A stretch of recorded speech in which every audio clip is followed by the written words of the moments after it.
Well, I kind of realized that my video took out again when I was showing off the mini bike there. But anyway, I just wanted to kind of end that video so I can start a different one. So that's why this is here now. Just in addition to this, to the other. It ended twice already, and I kind of got pissed off and said, "Hell with it," and I'll just finish it later. And that kind of just never happened because I got busy with 10,000 other things. So we're gonna call it a day, and I'll just continue that later. But I wanted to get this posted because I really wanted to thank also my friends that have stood by me during this, which ain't very many. In fact, and none of them. I have to say there ain't one damn friend that I knew that helped me through this until I came to California. People out here are a little different. Damn, even my beard grew since the ending of the last one. But anyway, yeah, I made some new friends, and I have to say that they are people of quality. There's damn, burning my cord with a cigarette. But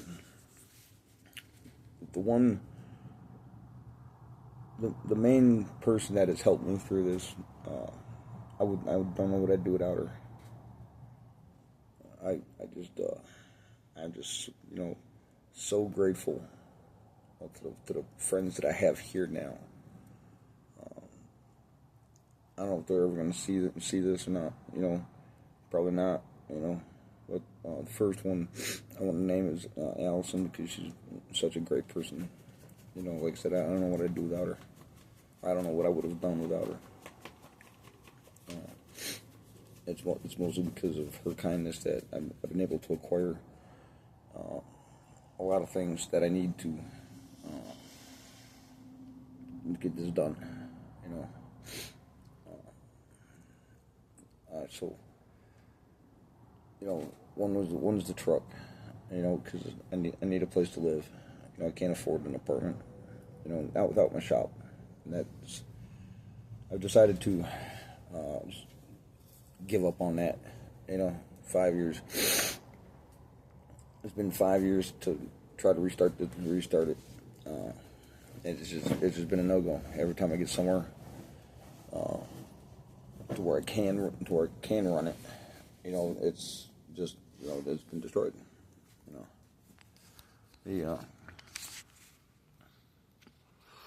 The tools have been repeatedly stolen. Just all in one shot. Just like the cops did it the last time. I don't know if y'all, I'm sure I've gone through this before. Where it's been left all my tools have been left in the parking lot. What started it was the house. The house burned down because of my landlord. So I lived in the shop for a little while, and then I ended up getting, they condemned just about everything, so I ended up having to move. So I ended up in Gainesville. And then 4 times since then, I've had everything but the building, and it's just been stolen, destroyed, or whatever,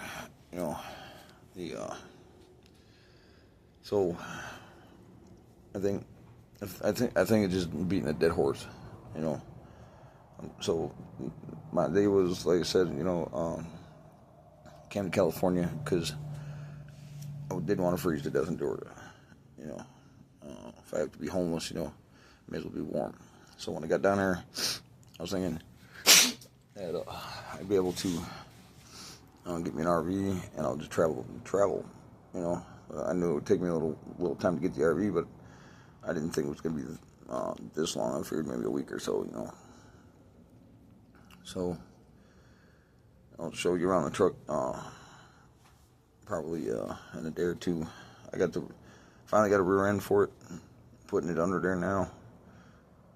Right now I just got to lift it up and put the bolts under it. I would have had it done, but kind of just got tired, and I grabbed my gun and I just wanted to take a few shots, before it got dark. So that's what I did. Played with the dogs for a little bit. I try to spend some time with my dogs a little bit every day. So, or quality time, they're like kids, man. I mean, they're just puppies, really. Like the little girl, she's only 2. They're going on 2, and Bear, he's only 18 months to 2, somewhere in there. There they are. There's little girl. There she is. There's Bear. They're finally asleep. We're getting there. So anyway, I love my dogs, man. But another gentleman, name's Russell. Yeah, he's a good guy. Yeah. And there's Richie. He's the first person besides Allison that I met down here. And then there's Kurt. I don't know if it's Kirk or Kurt. So I've said both, and he ain't said nothing, one way or the other. So I guess we're just gonna run with it. Then there's Dave. He's a good guy. I don't know him very well either. I only met him a couple times. He seems like a really good guy. We got a lot in common. He's a little sensitive, I think.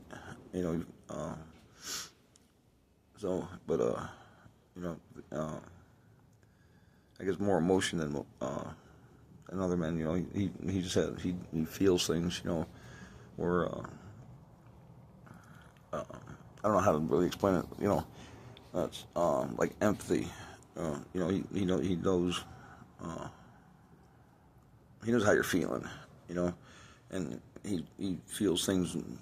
I don't know how to explain it, but he just, all I know is, all I can is really how to describe it as sensitive, so his feelings, I guess, can get hurt real easy too, not really easy or whatever. It's just, I don't know. You have to meet him to understand. Let's see, I'm forgetting somebody. Brittany and Rooster. They're the second and third people that I've met since I was here, besides the people that live on the property. But anyway, give them all a shout out and say thank you, if they ever see this or whatever. Man, I'll tell you what, maybe it's just because I'm not in the city either, I'm out in the high desert, like I said, my neighbors, not including the squatter. His name's Paul. He lives down at the other end of the driveway here. My driveway is kind of like a horseshoe, In fact, it is a horseshoe. It's a half circle. It goes, but it's kind of really, really long. There's 3 homes on it. There's an abandoned home that used to be called the Claytons. Then the house across from that. They're on the main road, or facing the main road. Forgot what I was going to say. Some Oriental people had it, and because growing down here is legal, so, but they got, if you have a license, to grow it, you can grow it. But, it's not really complicated, you just go down there and get it. It's really easy. And they got caught growing, I don't know how many thousands of plants without the license, and so they took them all. So they condemned the house. It's a newer home, or I guess it's an old home, but they added on to it, which I only been down there once or twice. But mostly just collect firewood from the trees down there. And there's a bunch of dead pines. They died a couple years ago. Man, the desert here will petrify just about anything really quick. I've never seen wood so hard in my life. We're talking pine, right? I'll cut it. I ain't no stranger to splitting wood. I've split wood my entire life. I've always had a wood burner. Yeah, I'm tired. I ain't done no drugs today. But that's a crying shame, man. That's a terrible sight for a sober man. But my mall, you know, everybody knows what a mall is. Its whole purpose is to bust a log. That's what it lives for. So, and like I said, I know how to swing that son of a bitch. You know, I've done it all my whole life. And that motherfucker, a brand new mall, bounces off this shit. I ain't kidding. I got another video around here in my somewhere that in my phone around. You know, might have put it up online. Yeah, somewhere. You know, put it in storage. But the mall bounces off this shit. You know, you actually need a wedge and a hammer good sturdy hammer. You know, to get it started, and just pound that son of a bitch through there, and it just don't want to bust. You know. You get your wedge about, you know, I mean, if we're on a new wedge, about halfway in before it even thinks it's starting to break. And then you're only getting a little, like, hairline crack. And from there on, you can, every time you hit it, you can, if you wait a second, you can hear it starting to, starting to split. But and it's all fucking branches. So all you're doing is cutting and trying to bust knots. You know, and that's the worst part of busting a log. You know, is the damn knots, because the stick goes, you know, pretty far into that trunk, you know, or stalk, whatever you want to call it, you know, trunk, stalk, whatever. But and it burns really, really hot. You know, the pines are really bad as far as sap.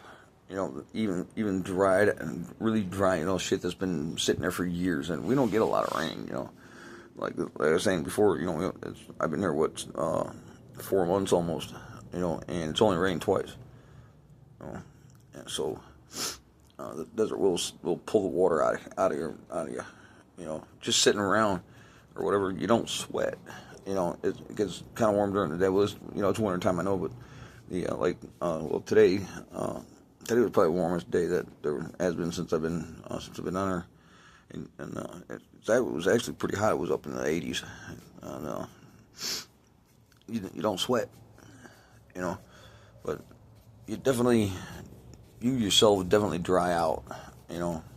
My sinuses are always going crazy because, you know, they're so dry, and but anyway, I got off topic there for a little bit, but in my next video, I'll show you more about the dirt bike. The mini bike. I keep calling it dirt bike, but the mini bike that I made. Some guy, you know, the guy that lives here on the property, he built it, you know, or put him move around. They found it, but since then I've gotten it, and there's two. The tires on it are from an aircraft. You know, they're really, really stout. You know, they hold 180 pounds of pressure. I didn't know it. You know, I didn't know tires held that much.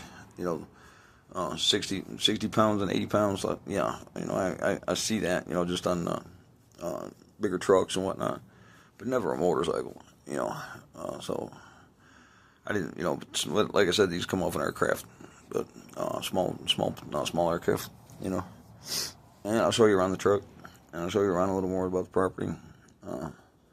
Show the dogs off a little bit, but yeah, this truck has a lot of potential. So I'm gonna make anyway. Like I said, I'm gonna make an RV out of it. I don't know if I still have to license it as commercial though. You know, so California's real weird as far as RVs go. They're one of the states that you need a special license to drive an RV. Believe it or not, here. Like over in Georgia, as long as the gross weight is under what the commercial license is, you can drive it. You know, whether it's just, you know, on a regular license, whether it's a school bus, an RV. But like, say you have an F, which I have, you know, is an F450. On a regular driver's license, you can drive it, right? I think. But on RV, on the other hand, you have to have an endorsement on your driver's license, which I don't see what the fucking difference is, you know. So anyway, I was gonna get my California driver's license for down here. Obviously because I'm living down here. It's easier for the ID thing. But I think what I'm gonna do is because of that driver's license thing for the RV, I'm gonna end up taking a trip back down to Georgia when my license renews and just keep my driver's license. Bad thing is I got a couple of issues. I'm back in Georgia, so I don't know if I'm going to do that or not. Fuck them. Let them come get me, right? That's all I can say is piss on the motherfuckers. Goddamn cops ain't nothing but fucking traitors and fucking goddamn enemies of the United States. Because, they took the fucking same oath I did. They're violating people's constitutional rights and this and that. And just this, whatever. That makes them a traitor of the United States. Now, me being me, I took the same oath I did. Now, they took the same oath I did, and I think whatever. But anyway,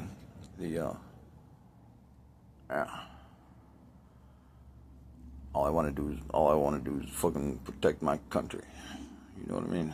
I have a severe problem with traitors. I have a bad problem with traitors. Matter of fact, seeing as how I live in the high desert, I just go dig me a hole. Be easier in the sand. Start me a hunting trip. Find out who some of these traitors are.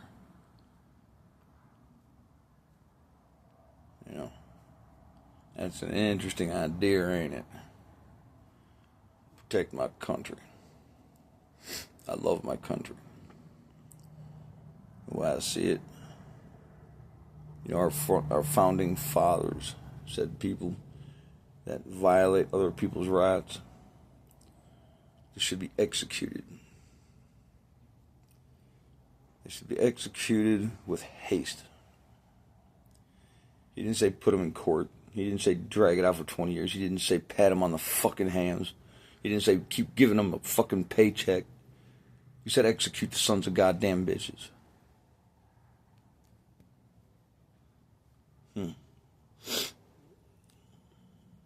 I wonder if they'd call me a hero. Or I wonder if they'd call me a vigilante. I wonder what they'd call me then. Imagine the people that got their rights violated by these people, right? Imagine if they showed up at their doorstep and say, "Hey, now look what, motherfucker. I want a little what for. Now you're on my time. You fucked with me. You took my time, put me in jail for no fucking reason." What if I showed up on your doorstep and said, "Hey, now what?" I wonder what they'd say. That's the thing, people. They're public fucking servants. They work for us. I hate these people. You hate them? If you do, hold these people responsible. They work for us. We pay them. Our city councilmen, our mayors, our politicians, everybody works in the public. Everybody's hired by the public. Where did the tables turn? Where did the tables turn from us electing them and us being their boss to them bullying us, murdering us, putting us in institutions unjustly, executing people in the street, and they get away with this shit?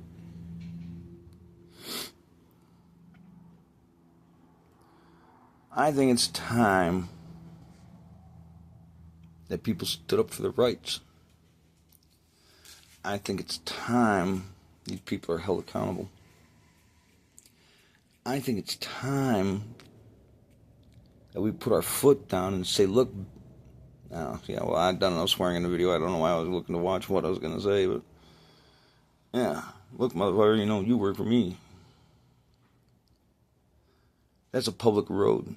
I own that road. That's a public sidewalk. That's my sidewalk. You're a public servant. Say thank you for my fucking job. Those are my rights you're about to violate. I would suggest you don't do it. You know I love Trump. I love Trump. I've been a Trump fan since I was young. I read a few books on him. To me, he's a great man. There's only one thing so far that I disagree with. He wanted to give the cops more power. My question is, what about us? We're the ones being murdered. We're the ones being executed, literally in the streets. If you know anything about YouTube and stuff like that, you can look at these things as they're happening. Some of these things that have been videotaped and evident, you know, from their own body cams. They've executed people that can't, you know, that are mentally challenged. You get on them, you get 6, 7 cops on him. They're all on his chest. Like the one cop saying, quit moving, quit moving. He can't move. He's got 6 of them motherfuckers on his goddamn chest. No one does quit moving. They still don't get off him for about 5 minutes or whatever. They're like, oh, he's dead. Oh, shit. Fuck, hell. God, tell him. I didn't mean to kill him. What the hell you say? You fucking take your knee out of his goddamn throat. Take your knee off his chest. He's telling you he can't fucking breathe. He's begging for his life. Several of these people have been sitting there begging for their life. And they fucking took it. There was one officer with a recruit or a new officer that wasn't on the force very long. The other cop went into an old lady's house and shot her. You know what he said when he was asked why he shot her? Well, she went toward the stove. So he shot her dead. What she was doing was taking her fucking food off the burner so it wouldn't burn. And he shot her for it. He asked the other cop to cover for him. Because he went up to her while she was on the ground begging for her life, and he shot her again.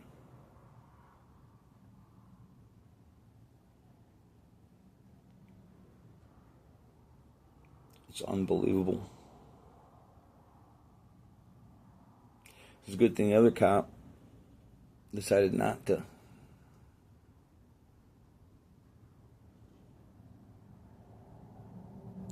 Anyway. Yeah. Now me being what I am, and my age is a consideration, I'm kind of in a little bit poor health. I know one thing. You can hurt me many times. You can torture me for long periods. But you can only kill me once. So far in my life, I don't have anything left. That's been stolen, it's been wrecked, it's been burned to the goddamn ground. What if I went on a little journey and reclaim some of that? Reclaim some of my pride. Y'all know I was kidnapped by the police a few times. A few times in 1 year. A few times actually in a few months. I was trespassed in my own home twice. You can't trespass somebody in their own fucking home. They put me in jail twice. Via Community Partners, it arranged for me to get trespassed, or actually arrested twice. Kidnapped in my own home. Imagine that. If I had my guns, that wouldn't have happened. If I had my guns, them cops would have been dead. I wouldn't have went to jail. I would have went to the grave.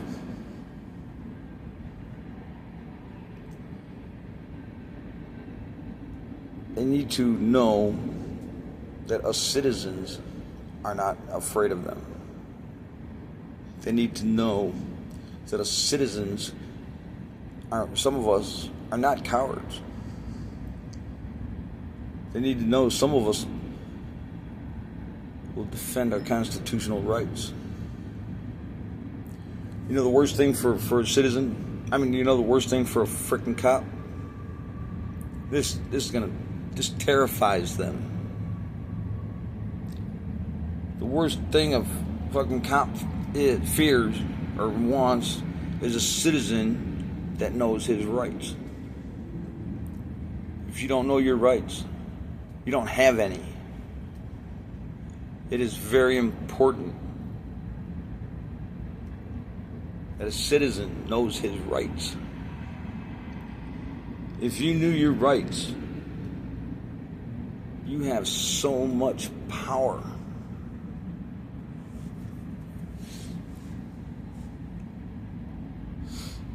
If you knew your rights, you'd know that these people can be held accountable. When they violate your rights, whether they're on the job or not or whatever, they can be sued as an individual. They can be put in prison. They're held to a higher standard, which means they have to be well more behaved. They have to be more polite. You can insult a cop any way you want, and you can't do anything about it because it's called freedom of speech. That's one right. You can say whatever you want to him. He cannot do nothing. He cannot ticket you. He can't get mad. He can't do anything. But they will try to arrest you for being disorderly. That is false arrest. And it happens every day. It also happens to be that if you knew your rights, you can use that in court and say, look, Your Honor, that's a matter of freedom of speech. It's not an arrestable offense. He arrested me for speaking my mind. That is freedom of speech. There was nothing disorderly about using my freedom. I was exercising my rights. There was nothing disorderly about it. We were in public. You can do whatever you want in public.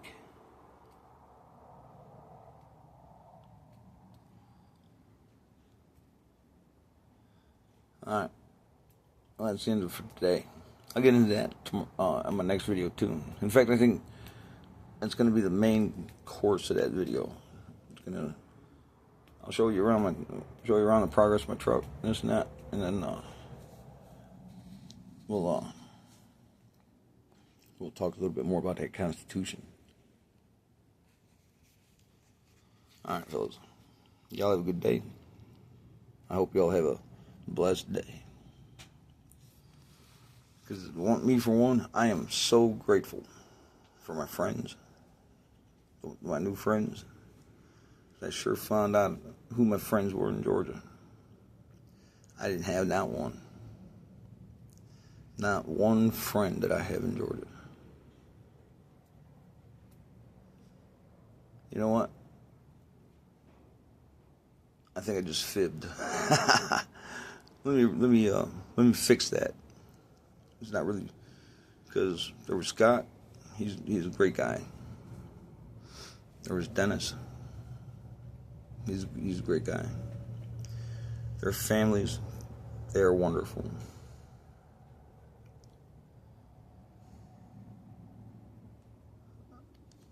So I stand corrected. I had a couple friends in Georgia, not very many. I didn't mean to forget about them. Scott helped me out quite a bit, and in fact, he when the house burnt down, I didn't have any clothes, and he bought me a pair of boots. Yeah. In fact, he did more than that. He brought me firewood. He put money in my pocket when I needed it. Dennis gave me a place to live, Yeah, let me put a trailer up on the back 40. He was a great guy. Then there's Peggy. She's such a sweetie. she's an older lady, and when we first met, she didn't like me at all. I would say that she definitely did not like me. We didn't get along very well, not for a little bit, and we became really good friends after that. I'll never, she's a wonderful lady. She's awesome, actually. Every time I think of her, I can't help but smile. Every time, if I'm having a bad day, I'll think of. I will say, every time I'm having a bad day, and if I happen to think of her, it's just, all of a sudden that day became a lot better. She's just that kind of lady.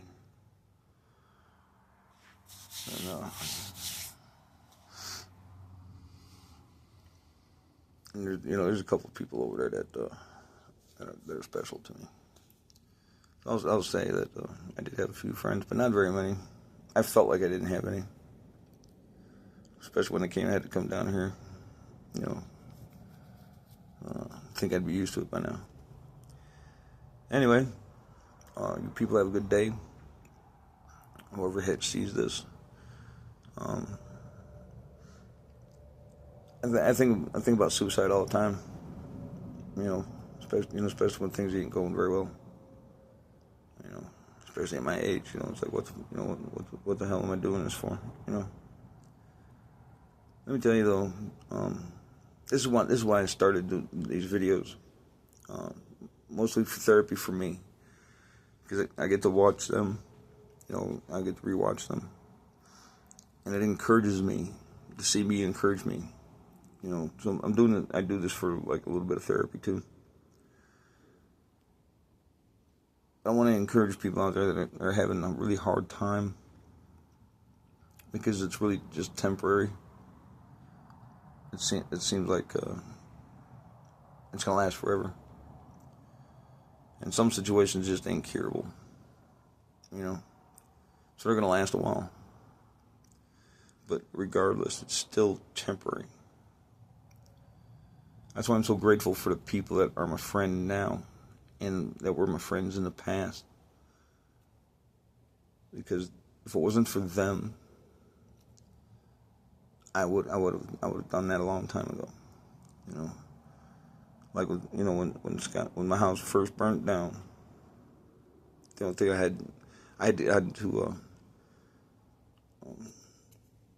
do a lot of self-encouragement, because all I thought about was killing myself, And because I didn't even have clothes, man. I mean, I'm sitting there wearing a pair of fucking spandex.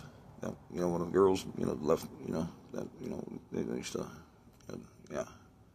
And that was only because that was left in the shop, So, I didn't have no shoes, no socks, no nothing, because it all burned up in the house.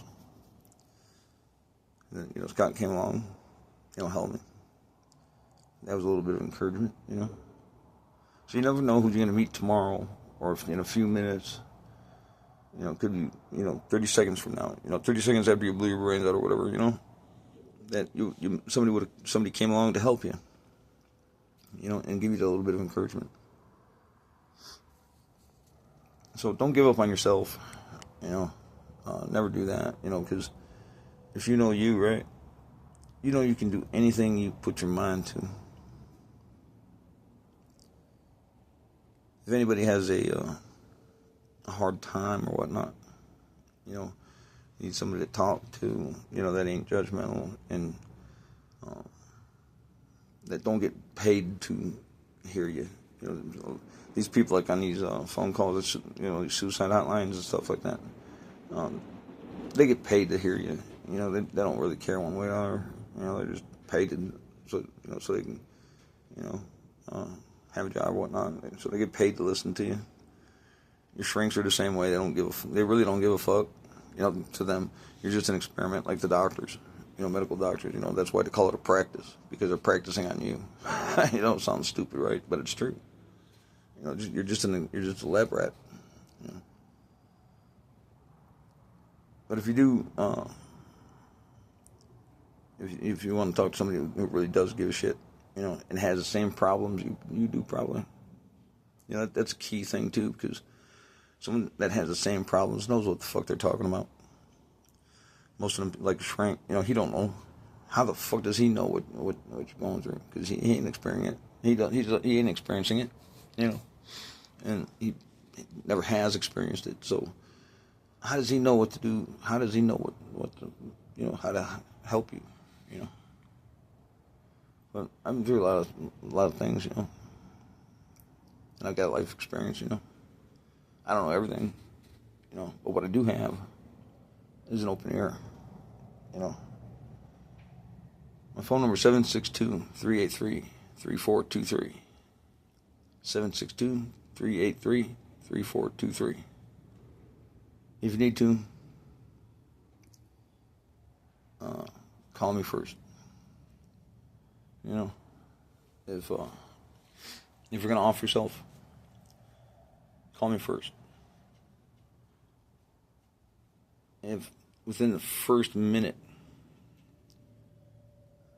I can't tell you why you shouldn't do that, I ain't talking about the same lame thing everybody else gives you, I'll give you the reason why you shouldn't. And if I ain't convinced you in that first minute, I'll come over with the bullet to put in the gun for you. And we'll do it together.